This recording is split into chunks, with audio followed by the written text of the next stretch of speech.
Bonjour Jacques, Bonjour Alain, comment allez-vous? très très bien, merci. Bonjour à tous, j'espère que vous vous portez bien et que les gens qui nous écoutent également. Bienvenue à ce webinaire live organisé par Baybridge Digital avec la participation exceptionnelle de Jacques Attali sur le thème de Quel monde après Covid-19. Nous avons eu plusieurs conversations avec Jacques et j'ai pensé qu'il était intéressant et utile de partager son point de vue avec le plus grand nombre et de répondre à quelques questions.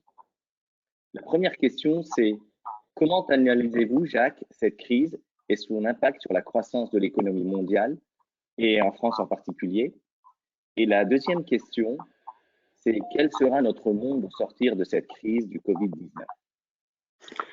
Avant de commencer, pour nos auditeurs, vous pouvez poser vos questions sur le chat. Encore merci, Jacques, pour votre aimable participation. Jacques, c'est à vous. Je vous remercie, cher Alain. C'est avec plaisir que je suis des vôtres, avec humilité pour ce que je peux avoir à dire, qui n'est pas grand-chose au regard de l'ampleur de la crise, mais peut-être se trouve-t-il que j'ai accès à un certain nombre de contacts et d'informations qui me permettent d'avoir une vision un peu synthétique.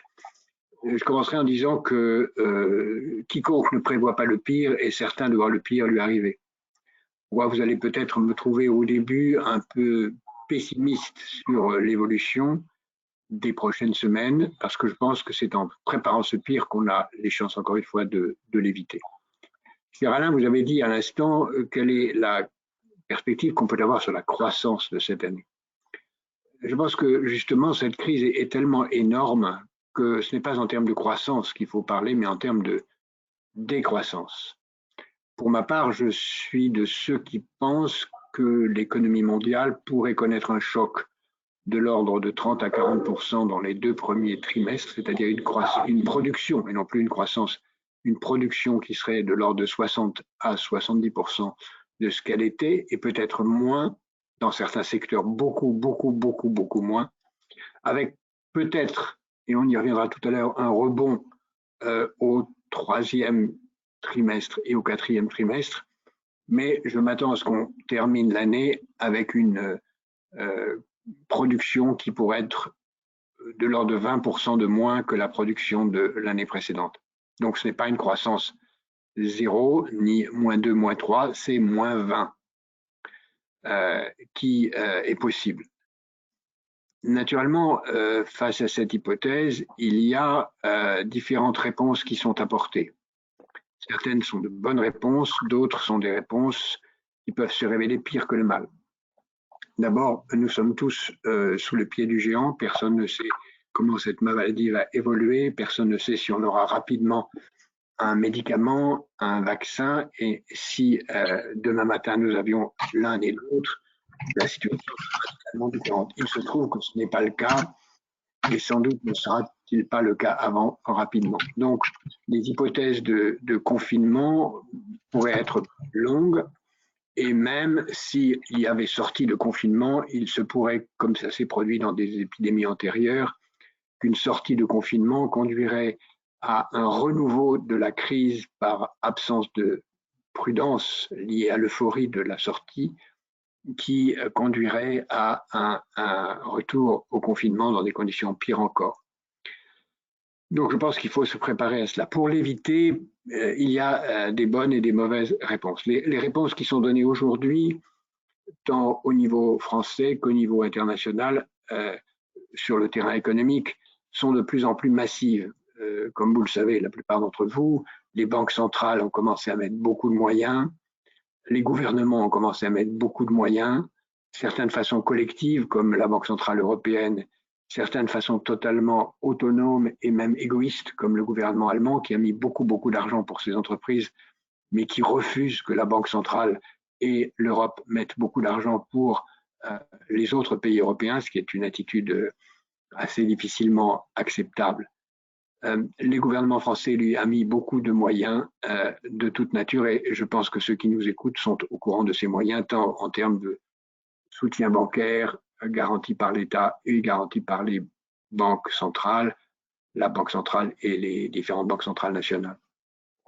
Ceci permettra certainement un répit et créer les conditions d'une liquidité, mais en aucune façon les conditions d'une solvabilité qui ne peut venir que par des commandes, si elles reviennent et quand elles reviennent, et par des fonds propres s'ils arrivent et quand ils arrivent. C'est ça qui pourrait manquer.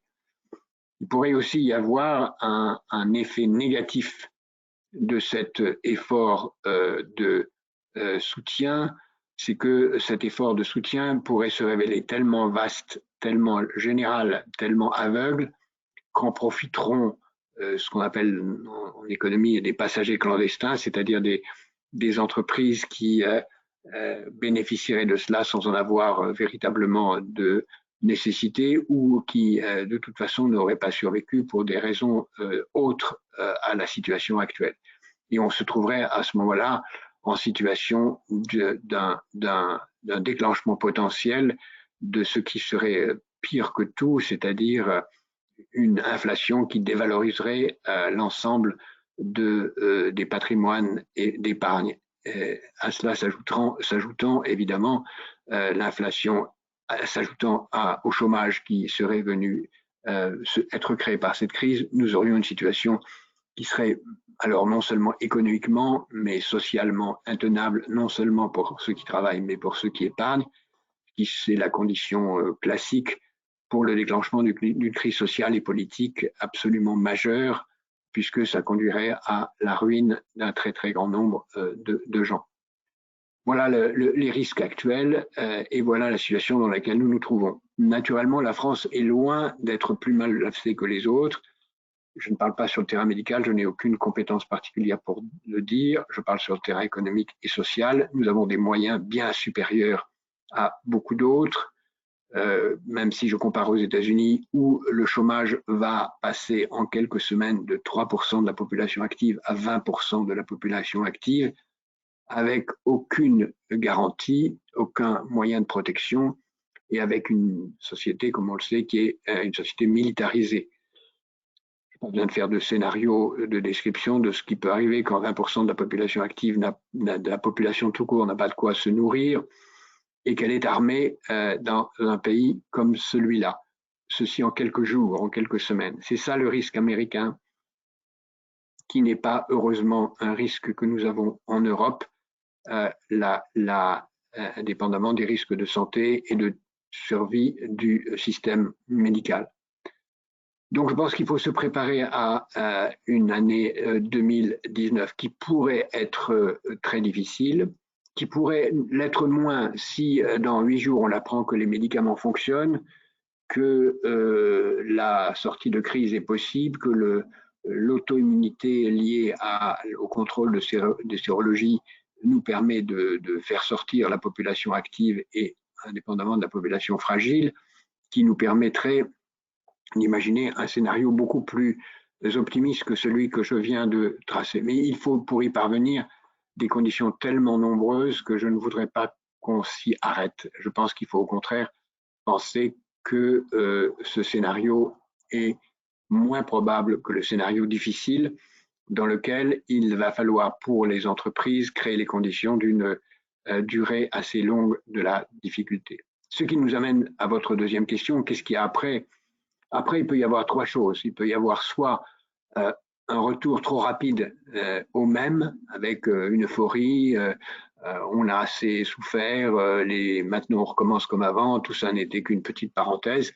Et à ce moment-là, on aurait à la fois un risque de deuxième épidémie, comme j'ai dit tout à l'heure, mais aussi un risque de se retrouver dans les mêmes risques qu'antérieurement. Aujourd'hui, beaucoup de fonds d'investissement vont mourir et d'épargnants vont perdre l'argent qu'ils y ont mis parce qu'on a refait à partir de 2011 les mêmes erreurs qui ont conduit à la crise de 2007-2008.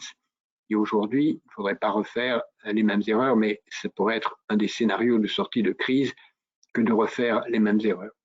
Le deuxième scénario de sortie de crise, qui serait un scénario aussi difficile, serait un scénario où on ne trouve pas d'autre solution qu'un régime très autoritaire, utilisant d'ailleurs les technologies dont la plupart d'entre vous sont familiers, pour tracer, contrôler, maîtriser, et comme beaucoup d'entre nous préférons la sécurité à la liberté, ce régime dont j'ai d'ailleurs parlé depuis très longtemps comme potentialité, un régime d'hyper et d'autosurveillance pourrait très bien devenir une règle pendant un certain temps dans nos sociétés. Et là, ça ouvre aux sociétés de technologie des marchés à la fois énormes et aussi en termes de droits de l'homme tout à fait discutables. Puis un troisième modèle dans lequel on prend conscience que nous avons tout ce qu'il faut pour avoir une société efficace, heureuse, empathique, que j'appelle moi positive, c'est-à-dire qui travaille dans l'intérêt des générations futures. Je prends juste un exemple. Il y a 10 ans, parmi beaucoup d'autres, j'avais évoqué le scénario d'une telle pandémie. Si il y a 10 ans, on avait pris ce scénario au sérieux et qu'on s'était doté non seulement des moyens de protection que nous n'avons pas, mais avait développé les moyens de recherche nécessaires, on n'en serait pas là. Donc un scénario positif, c'est s'occuper à l'avance par la prévention de créer des conditions pour que le pire n'arrive pas pour les générations futures. Travailler dans l'intérêt des générations futures. Et ça voudrait dire une société qui s'oriente assez différemment. Il y a beaucoup de choses qu'on produirait moins, beaucoup de choses qu'on produirait plus. J'ai toujours été très choqué quand j'entendais en bonne nouvelle les dépenses d'achat d'automobiles augmentent, mauvaise nouvelle, les dépenses de santé augmentent. Non. Tant que l'espérance de vie augmente, l'augmentation des dépenses de santé est une bonne nouvelle, autant et peut-être plus que l'augmentation des dépenses d'automobile. Et donc, il nous faut commencer à penser sérieusement à aller vers une société dans laquelle on dépenserait en termes de services et industriels, et cela renvoie à beaucoup d'entre vous en termes d'industrie, beaucoup d'activités liées au secteur de la santé au sens large, et la santé au sens large, ça contient non seulement les services de santé, auxquels il faut rendre hommage, admiration et gratitude aujourd'hui, non seulement les services de l'alimentation, de l'hygiène qui font partie de la santé, mais aussi l'industrie de la santé dont on voit aujourd'hui avec l'absence insuffisante de production de masques et autres respirateurs nous touche particulièrement. D'autres secteurs vont être essentiels, les secteurs de l'éducation, les secteurs de l'intelligence artificielle, qui renvoient à tout ce qui permet de vivre ce que j'appelle depuis longtemps le nomadisme virtuel, qui va devenir assez largement la règle dans nos sociétés. Nomadisme virtuel en termes de santé, d'éducation, d'échange, et qui est complémentaire de la réalité vécue. Pour y parvenir, je pense qu'il faudrait employer véritablement les termes qu'on n'aime pas d'économie de guerre. Naturellement, beaucoup de gens n'aiment pas ce mot. J'entends en particulier certains qui ont connu la guerre ou qui ont connu des gens qui ont connu la guerre et qui disent que la situation est nettement moins grave. Elle est différente. Je parle d'économie de guerre et pas de société de guerre en général. Ça veut dire une économie qui accepte de se convertir vers des secteurs dont on a besoin pendant les périodes de guerre, et une guerre longue. D'une certaine façon, nous sommes pour des générations en guerre contre tous les ennemis que nous avons ou créés nous-mêmes ou laissés sortir de la boîte. C'est pourquoi il faut, avec patience, réorienter nos industries vers ces secteurs de l'industrie de la santé, vers les secteurs de l'industrie technologique nécessaires à cela, et à le faire dans un contexte dans lequel nous manifestons à la fois à titre individuel, à titre collectif, politique, dans nos entreprises, auprès des gens qui sont autour de nous, de l'empathie, de l'altruisme, qui est non pas quelque chose de purement désintéressé, mais au contraire, nous avons intérêt au bonheur des autres, nous avons intérêt à la santé des autres, nous avons donc intérêt à créer les conditions économiques pour le faire. C'est là un énorme champ de développement économique, un énorme champ de croissance potentielle, au-delà de la situation actuelle pour laquelle il faut se préparer à des moments difficiles et à créer les conditions d'une administration qui fonctionne. Je voudrais terminer comme toujours en disant mon admiration pour ceux d'entre vous qui sont au front et au travail, qu'il s'agisse évidemment de l'industrie de la santé, mais aussi toutes les industries où des ouvriers, des cadres, des patrons sont en première ligne pour faire en sorte que notre société fonctionne. On s'aperçoit que l'essentiel n'est pas toujours où on l'a cru, que les rémunérations les plus élevées ne sont pas toujours là où elles devraient être, mais ce n'est pas le moment de parler de cela. Et j'espère vous être utile par ces messages à la fois inquiets, sereins et positifs.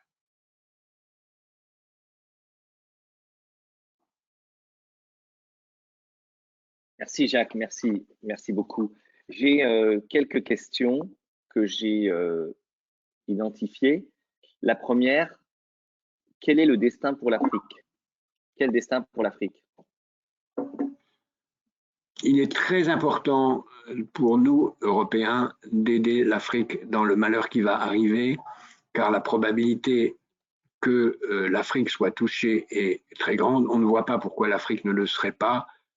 Il n'y a pas de raison ni génétique, ni semble-t-il malheureusement climatique qui l'éviterait.